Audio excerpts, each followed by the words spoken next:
Hi, I'm Semaan and I'm a licensed psychotherapist. If you've been to my channel before, I'm so glad to have you back. And if this is your first time here, thanks for tuning in. Today I'm going to talk about anger management skills.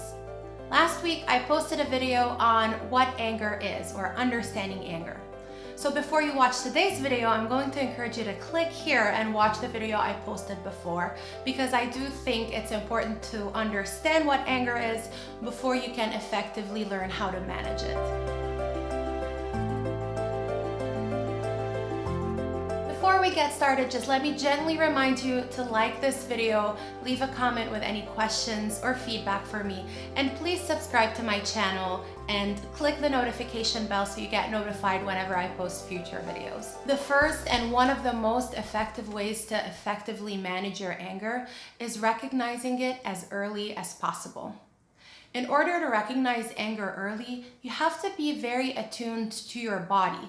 In other words, you have to be aware of what your body does right before you get angry, right before you express that anger. So one of the most common things I hear people say is that they feel their body temperature rising, so they feel hot or warm.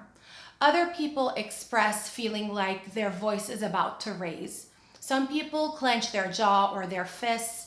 So this is where you have to identify what your own early warning signs are. So what your early warning signs aren't necessarily someone else's. The next time you find yourself getting angry, try as much as possible to remember what your body was telling you right before you got angry. The second sign is assuming you couldn't catch yourself with the early warning signs. That's when you found yourself engaging in an angry outburst, whether you punched a wall or you felt like you started yelling at someone. This is when you're already entrenched in that anger episode. Here, what you can do is remind yourself that you are allowed to take a time out. You are allowed to step away from the situation, regroup, recollect, and then come back when you're calmer, whether it's a few minutes later, a few hours later, or a few days later, depending on the severity of the situation. So the second sign is reminding yourself that you are allowed to take a time out. The third really effective way to help manage anger is just deep breathing. And I know I've talked about it in multiple videos before on my channel. One of the most effective ways to calm down stress or anger is to take a really deep breath, hold it for 4 seconds, and count your breaths out for 4 seconds as well. So 4 breaths in, hold, 4 breaths out, and don't cheat yourself by not counting them. The goal here is to count them because that's what's going to take your mind off of the angry outburst and bring it back to the present moment, or in other words, be more mindful about the situation you're in. The fourth way to really effectively manage your anger is regular exercising. So that's not necessarily when you're angry in the moment you leave to exercise. I mean, you can do that. But here it's building healthy habits, one of which is engaging in healthy exercise. It really helps you release whatever anger you're holding on to. It's not a fix to your anger situation. It doesn't change the situation, but it helps you manage that anger better. So incorporate regular exercising as much as possible into your daily routine. The fifth way you can manage your anger is actually expressing it.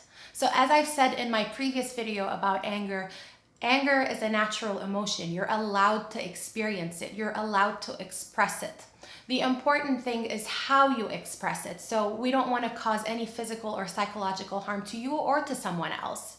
So we want to make sure you're expressing it as effectively as possibly, because you are allowed to feel angry. So after you either take a time out or after you step away from the situation for a little bit, come back when you have a clearer mind.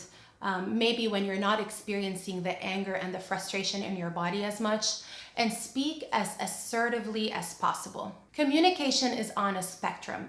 It ranges from passive communication all the way to aggressive communication. And the midpoint, or the sweet spot of communication, is what we call assertiveness or assertive communication. That's when you use I statements, when you speak very clearly about your needs. You are firm, but you are fair. So you're not expressing yourself in a way, again, that will cause you or someone else any kind of harm.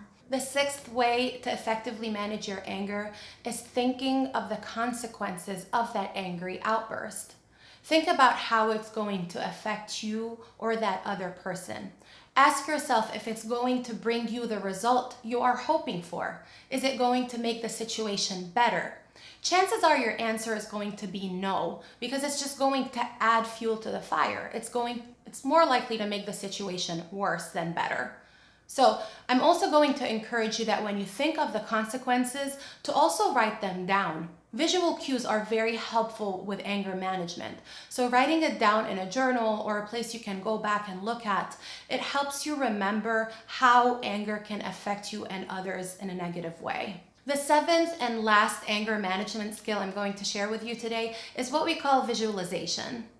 This is similar to the grounding techniques I talked about in my stress management video. So if you haven't seen it, you can also click up here and watch my video on how to effectively manage your stress. Visualization is derived from mindfulness training.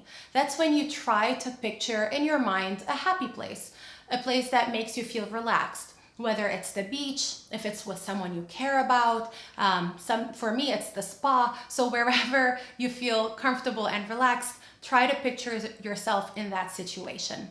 Not only try to imagine it, but try to focus on your senses at that place. So if you're imagining yourself at the beach, think of the things you see. You probably see the blue sky, the really calming waves, you see the sand.